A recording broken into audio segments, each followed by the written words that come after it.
Radio, shout it. What's happening? It's your boy B-Hop Radio shouting. Stepping in the building, I got a legendary songwriter and artist in this thing. Bohagon, what's good with it, my dog? Hey, who am I? Ooh! Yeah, man, what's happening to B-Hop, man? First, I just want to say I'm happy to be here, bro. I'm happy to be, you know what I'm saying, in the midst, man. Hey, man, first of all, let me say, you know, when you said, who am I, you kind of changed the game with that intro right there. I mean, everybody knows Bohagon comes after that thing, man.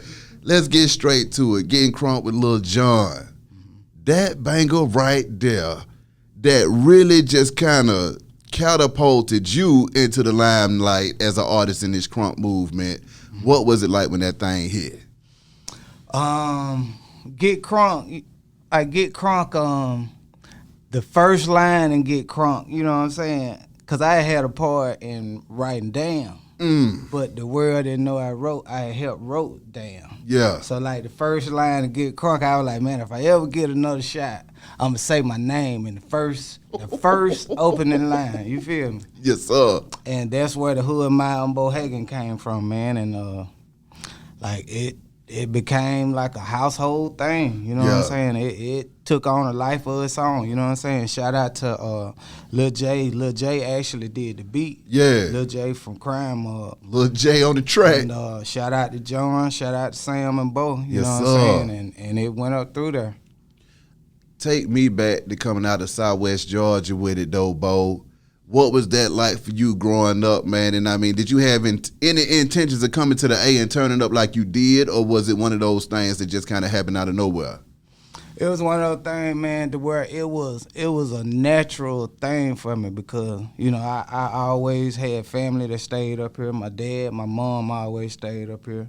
So it's like I was a grandmom baby. So I was down there with my grandmom. Yeah. But I was always back and forth, you know, for summer, back and forth on the weekends. Yes, sir. You know what I'm saying? I remember one summer I went to Butler Street YMCA. Yeah. 4th Ward. Okay. Because my mom, she was working at the King Center. Uh-huh. So she put me in the YMCA right down the street from her so she can keep an eye on me, you know what I'm saying? That's right.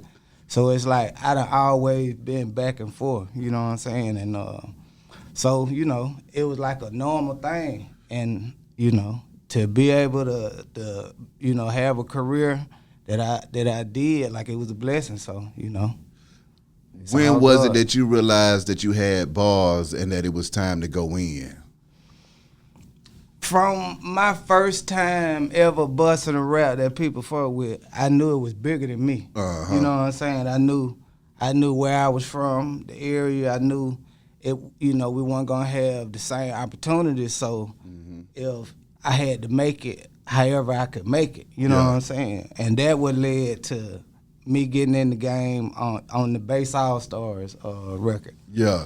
They did a little compilation and, you know what I'm saying, they put a bass beat to it. Yeah. So, you know, I always knew from day one that I had to get in the way I could get in. Yeah. And then make it work. You know what I'm saying? Getting on that So Def Bass All-Star compilation, man, what was that like being your first go-round in the industry and knowing that, hey, man, I'm getting the opportunity on a large platform to get my stuff off?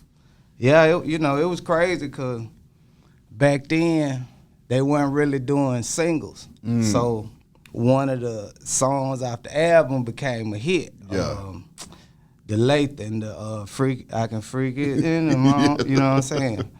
And that song became a hit, and it wasn't no single. So in order to get that song, they had to buy the whole album. So the album went up through there. Yeah, and that was like my first project. You know what I'm saying? That was nationwide that I was on. Like my song on that wasn't really that jamming, but the project went up through there. And then that next year, he let me do a song that was more kind of like the song, you know, the type of music I do. So yeah, you know, you just it had to evolve.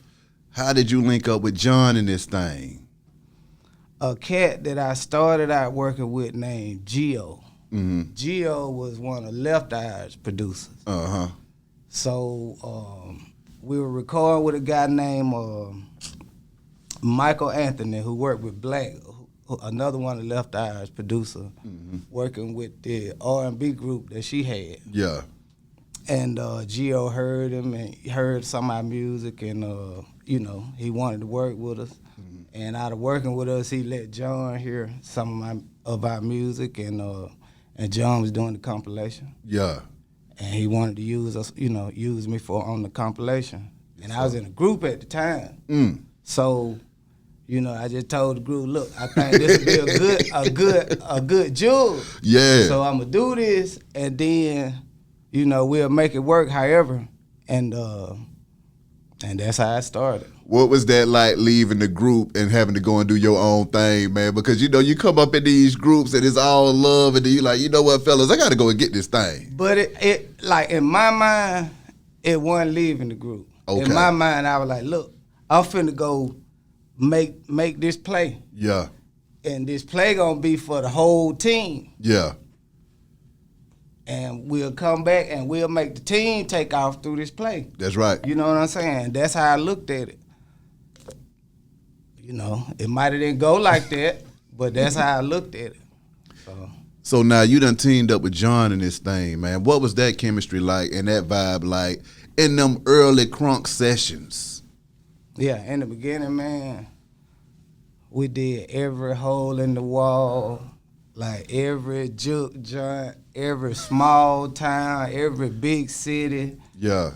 Would rap at both sides of the city, south side, Yeah. and it was our south side and the west side, or south side or the west side and the east side, like every nook and cranny in the south, like we were there. You know what I'm saying?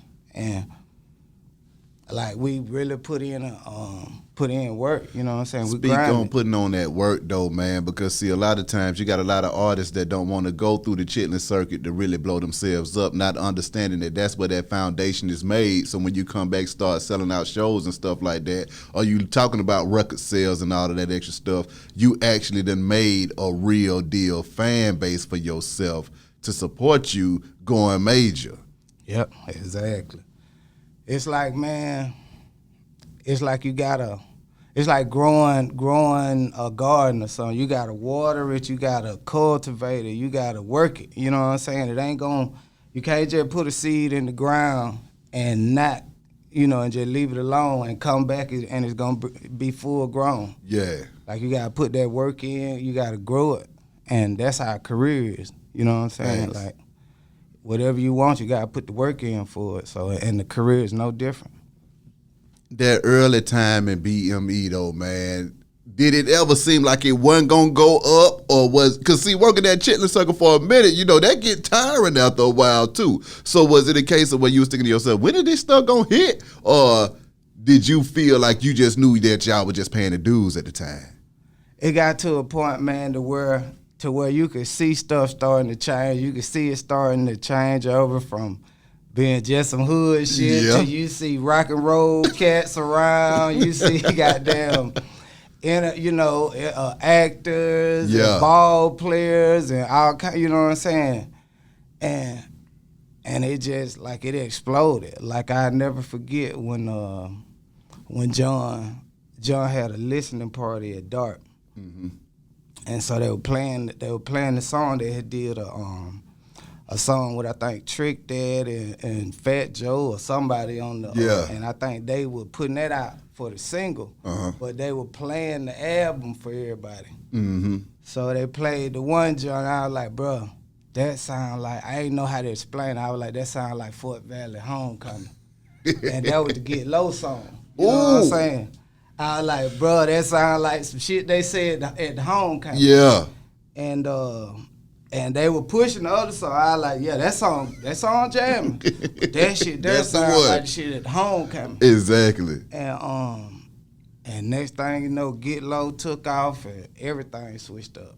My God. Like when Get Low and Damn took off, it's like it was a whole different world after that. Talk to me about that Damn, because that will forever be a classic Atlanta song. You notoriously brought the hook that is a part of lingo to this day. First of all, what was it that made you say, if you don't give a damn, we don't give a fuck? It was just one of those things like when we first started and we first started with the crunk, it was more darker. It was more the kill, murder, did this, you know what I'm saying? Yeah. So it got to a point where we were like, look, we got to kind of lighten it up. Yeah. And we got to make it more of just like getting frustration off of, you know what I'm saying? Getting steam off of, you know what I'm saying? And that kind of came from that little, you know what I'm saying? Yeah. That little aspect. But yeah, man, like, that damn, when Damn took off, it was a whole different world, whole new ball game. What was going through your mind when that song took off, though? When you recorded it, did you feel like it was going to be the one that was going to really just blow everything, you know, the door off the hinges and that thing? It was one of those songs to where, like, they leaked it first. Mm. Like, it wasn't a song that had, like, a big, you know, the label believed in it at first. Memphis. Yeah. Memphis. He was an intern. What? Memphis was the one who took the song back to the label and said, look, this a hit. So when Memphis took the song back to the label and then it became a hit, yeah, then you are what they call a tastemaker. Facts. So now you can call a hit before it's a hit. So you done built up all kind of collateral. Exactly. So they gave Memphis, you know, of course he put in some more work too, but they gave him a label deal, all of that, just, you know what I'm saying? Just off of that ear. Just, you know what I'm saying? They, you know, it wasn't all because of that, but yeah, but that helped. You know exactly. What I'm saying? That what got him on their radar as an executive. Exactly. And, you know, like, just being around a hit, different shit happen. Yeah. Being in the studio with Jon and really just being able to collaborate on them hits, though, man. I mean, what was that creative process for y'all when y'all were going there and say, you know what, it's time to cook up, and we need a hit of this thing? And that, you know, I consider myself one of the Scottie Pippins of the industry. You know what I'm saying? Like, not saying I'm definitely not MJ. You know what I'm saying? But I can bounce. I like to bounce ideas off of people. You know what I'm saying? And that's how we come up with great shit. You know what I'm saying? Yeah. It's just the process of bouncing ideas off of each other. Yes, sir. And that's how it was with Jon. You know what I'm saying? That's how it is now. You know what I'm saying? With me and Casper, with me and Chef. Yes, sir. You know what I'm saying? Me and Devin on the beat. Like, we get in there, we bounce ideas off each other. You know what I'm saying? And I feel like that's how you truly come up with the great shit. Answer me this, though, Bo, because, see, that's the other thing that I want to ask. You know, you got a chance to experience something that, you know, most people don't ever get a chance to experience. A lot of folks do music. A lot of folks want to be able to be on that main stage. Folks want to be able to have that smash hit. They want to have that song that still getting played on the radio 20 years later. What was that experience like when that thing hit, and your mama them knew it hit? Yeah. I never forget when we went on the tour and we went over to Australia. And my grandma, you know, bless her soul, I'm a genius, she was still alive. Yeah. And I called my grandma from Australia. And like, you know what I'm saying? And she didn't know where Australia was. She just knew it was a long way away. Hell yeah. But just the fact of how proud she was, you know what I'm saying? And being over there. And these people don't know me from a can of paint, but these people know my song. They saying my verse. I can just say the first line, and they'll repeat my whole verse. You know what I'm saying? Like, just the blessing what that song did for me. You know what I'm saying?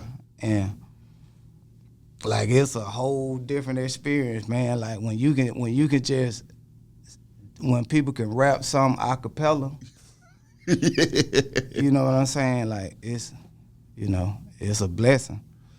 At that time, in that crunk era, because, see, that was one of the things that I feel like also was the tipping point for Atlanta that just kind of made the city a heavyweight in the game, and it was really no turning back after that. You see what I'm saying? Everything had been kind of leading up to that point, but that crunk era, to me, feels like it was the boiling point to where it was like, okay, Atlanta's the place to be. Crunk is where it's at. Yeah. This is the move. This is the energy. This is the vibe. I'm moving down there because them boys down there getting crunk. What was that like being a part of that movement though? I think during our era, it's like when the artists started going to other cities, kicking it. Yeah. You know what I'm saying? Like before then, it was kind of like I don't know what kind of shit they on. They don't know what kind of shit we. You know what I'm saying? But like our era, maybe we were naive. Maybe it was whatever. You know what I'm saying? But like, we would go to New York and kick it. Yeah. In New York. We would go, to Cali and kick it. Yeah. You know what I'm saying? What y'all do on y'all block? You know what I'm saying? How y'all kick? You know what I'm saying? Yeah. That's what started, maybe a little bit more, banging and this and that. But that's how the artists, I think, of our era, we started it off a little bit more because the artists before us was skeptical. And I guess we were so young, maybe naive, maybe just gung-ho. Yeah. But we were starting to move around in the different cities. You know what I'm saying? And I think that's what, and now they done took it all the way to a whole nother level. Facts. But I think that's one of the things that Crunk did too. Yeah. Like from a artist standpoint, you know what I'm saying? Being in there with Jon, man, and watching him produce, did you know from that Chitlin circuit to Damn and all of that Crunk music that guy was gonna go down as an icon his damn self? Yeah, man. One thing about Jon, he one of the best at the politics of music, at knowing how to work that, at being a student of the game of it. Yeah. Knowing, okay, they going for this tempo right now. You know what I'm saying? Now it done switched up. They had double this tempo. You know what I'm saying? And he was always a student of the game from that standpoint. So I salute him. You know what I'm saying? I salute him on that. Now, I saw on my boy Nietzsche, Ugly Money podcast, where you said that BME was something that was beautiful that was never finished. Now, that was poetic in itself right there, man. Break that down. I just feel like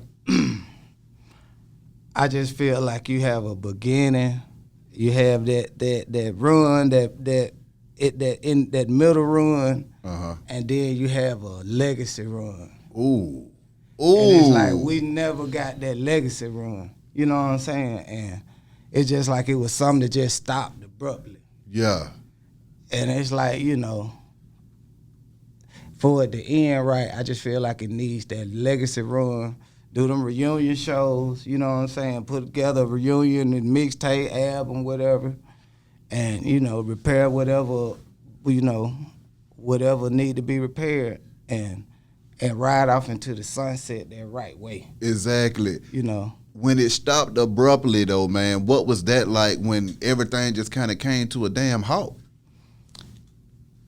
It was a very incomplete feeling. Yeah. You know what I'm saying? Because it's like you don't know what to tell the streets. Ooh.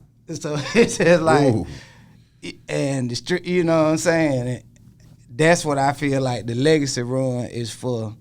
The streets to end it right in their eyes, you know what I'm saying? It ain't, it was a family that just broke up. What do you think causes the families to break up, though, man?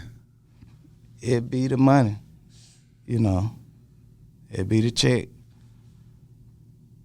But I don't think it's something that can't be fixed. You know what I'm saying? And time heal all wounds, and I think it's a matter of putting together a little tour, quick little tour run, make everybody smile. That'll fix the check. And real quick. And make it happen. Exactly. So when you look up and the money starts coming to play and folks start getting pissed off, what is that like, man, when you start thinking to yourself, okay, we done had a good time, but, what's going on with the check? I don't know, like one of my things was, it's like I was there at the beginning. Yeah. You know what I'm saying? At the very beginning, before I even knew bruh did music. Yeah. You know what I'm saying? And it was always, hey man, help me put this together. Then we're gonna put your project out. And then we kept going like that. Yeah. And then all of a sudden it just stopped. And I was just like, damn. And that's kind of like how it ended. Yeah. So it's like it's always a part of me that was kind of sour about that. Yeah. But you know, as far as just the good outweighing the bad, like man, like we did some legendary shit. You know what I'm saying? We always joined at the hip because of that. So it always gonna be love, you know. But I just want to look him in the face, hey man, let's chop it up, man. You know what I'm saying? Exactly. But outside of that, like, it's like to be a part of something that's a part of people's lives, a part of a time period, and really is one of the backdrops, the soundtracks to a city. Facts. You know what I'm saying? Like, that's bigger than all of us. Come on now. You know what I'm saying? That's something 20, 30, 40 years from now. They gonna play that song. They gonna play some of this shit. You damn right. You know what I'm saying? When it comes to the music and doing them shows, man, I mean, which one were what were the shows that just kind of made you say, my God, this crunk shit is real? Man, there was a couple. I said, the $2 bill, the MTV show that we did at Tabernacle. I think like 2 million people tuned in at one time. Like that shit was crazy. Of course, we went on anger management tour. Yeah. In the United States, we did like I think 52 shows in 55 days. And then we took off and went on the Australian part of it. And we did the Giant Stadium, you know what I'm saying? It's like that Summer Jam. The two biggest hood shows in the United States is Summer Jam, and for the longest it was Birthday Bash. Yeah. You know what I'm saying? Yeah. That's the two biggest, like everybody looking like they in the Exactly. club. You know what I'm saying? Like the whole hood done came out. And we did Summer Jam 1 year. Mm-hmm.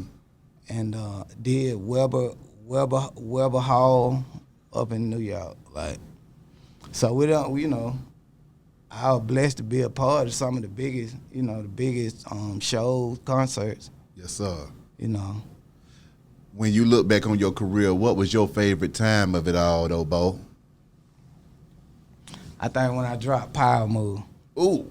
When I dropped Power Move, you know what I'm saying, that was, it extended my show money like a whole nother year. Yeah. And it felt like it was something that I did. Exactly. You know what I'm saying? And that was like, I think one of the peaks of my career. You know what I'm saying? Them Power Move days. Talk to me about getting into that Power Move, man. I mean, what was your mindset going into that?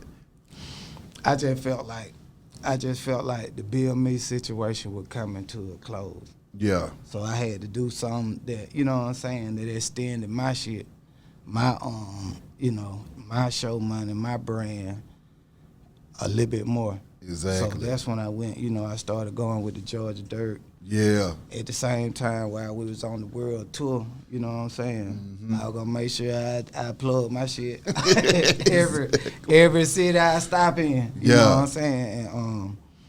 And I got a chance to do that. So when I got out to and dropped the Power Move, it was able to extend my show money for a minute. Yes, sir. Now, when you talk about world tours and stuff like that, Bo, do you feel like you was able to really enjoy it and live in that present moment at that time, or does it all seem like a blur to you now? Even just your career period, it's like you can't really appreciate it until, you know what I'm saying, you can stop and look back on it. You can't really stop and look back on it until, you know what I'm saying, it's in the later phases of it. Yeah. And that's the way it's built up, because when it's gone, it's happening so fast. Yeah. You feel me? And you can't really, your family get a chance to appreciate it. Yeah, your girl, she gonna be bragging on you and some shit, but like you can't even get a chance to get caught up in it. You feel me? And because when you you start reading your own newspaper clippings and all that. That's the beginning of the end. Then you feel me? When you start to goddamn smell the roses and shit, no, you gotta keep going. Talk to me about that part though, man, because I done heard that a lot too, man. You ain't supposed to read your own headlines. So I mean, what is that when you start feeling yourself in the midst of all of that? Because that's the sensationalism part of it. And Yeah. like that's when the fans will get you into some shit. Yeah. You know, your entourage, you know, they beat you, you know what I'm saying? It's like you gotta keep focused and everybody gotta keep a singular focus. Yeah. You know what I'm saying? Like once you get to getting caught up and this, you know, the people like this rapper or this Yeah. rapper, or like you can't get caught up in that. You know what I'm saying? You gotta stay focused on what you doing. When you think about that time, Bo, what would you go back and tell young Bo now? I would tell him he should have got a manager at an earlier age. You know what I'm saying? Get your management, get somebody to handle your business, you know. But outside of that, you know, I felt like I was just lightning in a bottle, Yeah. you know. When it came to the music, and how much music did you have recorded going into that power move situation that you felt like you could have kept on going? And then also, you know, when you look up and BME comes to an end, what the hell do you do? Because right now, it's artists on labels or situations that's gonna come to an end because everything comes to an end. It ain't no, it just happened to both. This is the journey of life. We all gonna die. So with that being said, what do you do when the stuff comes to a head and you realize, okay, that part of my life is over. It's time for me to start something new. You got to kind of be preparing for it while you know what I'm saying, while you're doing music. And what I think you got to look at the fact that music gives you those raw qualities to do the other shit. Yeah. You know what I'm saying? It's like, you know, how a person that might rap might can turn to a sportscaster, turn to a radio personality. Facts. It's like you gotta look Those for are those, facts. you know. Yeah. Even with me, I deal with the transportation, with the flatbeds, and Yeah. the dualies, and Yeah. the rigs and stuff like that. Mm-hmm. Just going city to city, you know what I'm Yes, saying? sir. At times, like I don't have a problem with that from me doing the music. You know what I'm Exactly. saying? Being able to talk myself up on some loads, or Come talk on. myself up on some contracts or something. Exactly. That go back to the music. Yeah. And it's like, you know, it's all about being a hustler. That's Come how I on. look at it. Like, you know, you can't, you know, your hustle gotta be water. You know, Come on. water take on the shape of whatever you pour It's it in. Yes, you sir. know, you know what Yeah, I'm I know what saying? you're talking about. And like your hustle gotta be like water. You know Come what I'm on. saying? And So now when you think about the music and the stain that y'all put on the game, man, compared to all of the different other eras, where do you rank the crunk era with what y'all did?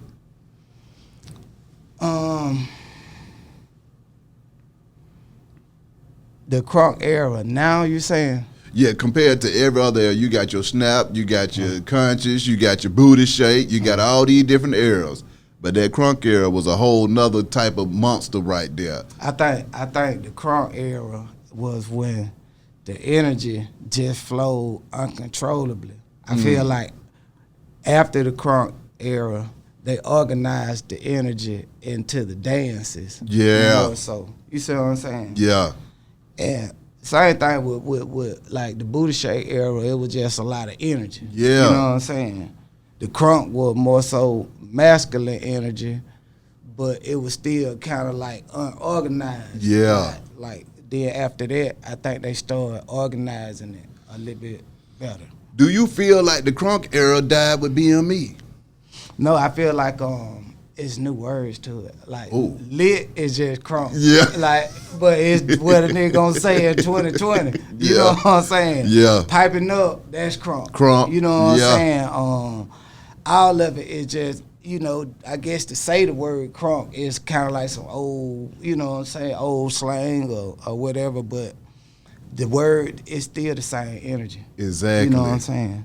Advice for another young guy coming out of Southwest Georgia, man. What moves does he need to make to be successful in this music industry, or to just be successful in general?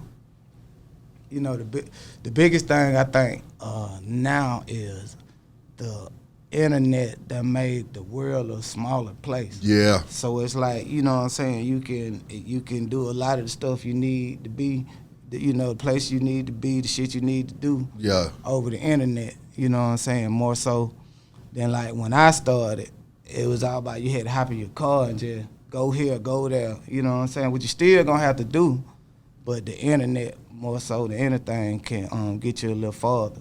Exactly. When your career started taking off and you did start seeing some money, how did that make you feel?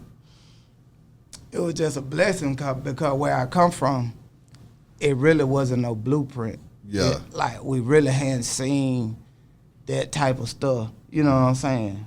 And it was new to me, it was new to how people might interact with me. It was just a new thing, you know what I'm saying? And it one of them things you had to just jump in and swim. You know what I'm saying? Like, I bumped my head a lot. I learned fast, you feel me? What were the times that you felt like you bumped your head? Just sometimes not looking at things as a business and let my emotions, you know what I'm saying? You gotta learn like not to get emotional about it. Yeah. And I think that's one of the biggest things at first. It's just don't get caught in your feelings. We be able to take constructive criticism, give it. And like even me, when I first started, I might just write my hardest verse, boy. John be like, nah, I don't like that one. You know what I'm saying? Like, all right, just, you know what I'm saying? But that's how you get some great shit. Yeah. Everybody keeping it 1,000 with each other and you putting your heads together and coming up with it. You know what I'm saying? Like, that's how we do. Like, so, that's what you gotta be. You gotta be with constructive criticism. What do you think it is that causes young men and egos not to want to hear shit out of nobody, man? Because I think that's another one of the things. That's a growing pain right there.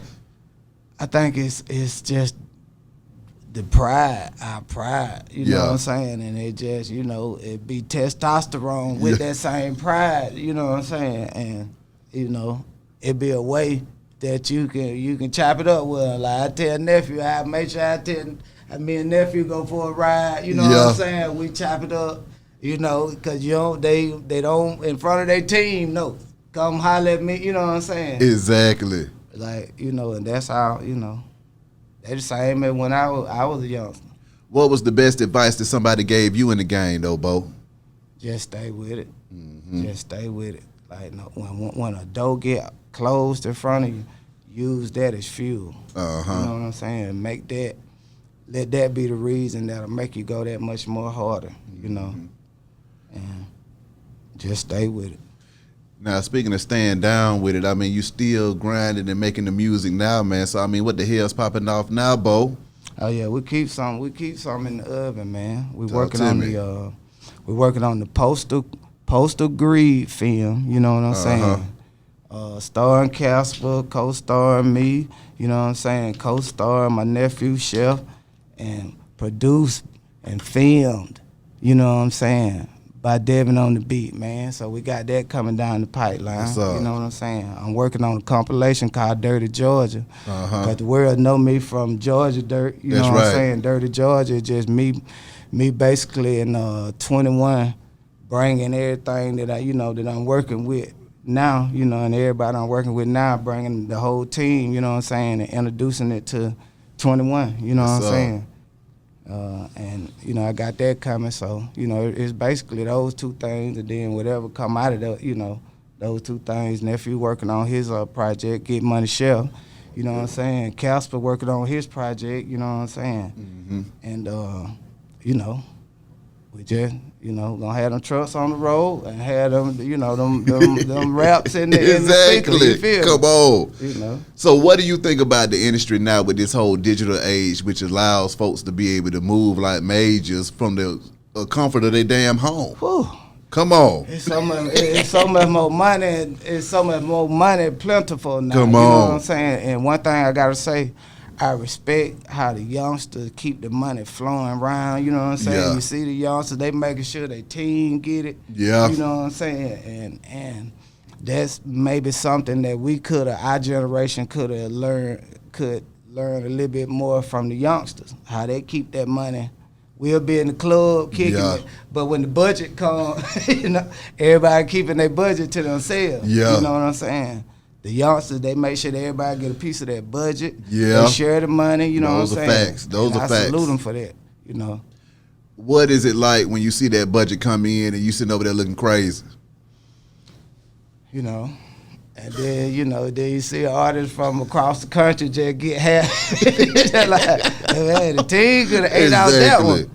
But, that's the game. And like I said, I think now it's changed. Yeah. It's not the same as it was back then. Yeah. The gatekeepers now, they not on that type of way. You know what I'm saying? They just like, look, man, we're going to make sure everybody eat out there. Exactly. So that's more so the mentality now. Talk about the industry politics and having to deal with that stuff, man, because once again, to reference my boy Nietzsche, you'll find yourself having to play the background and wait your turn in times where you felt like, it's my damn time to shine in this mug.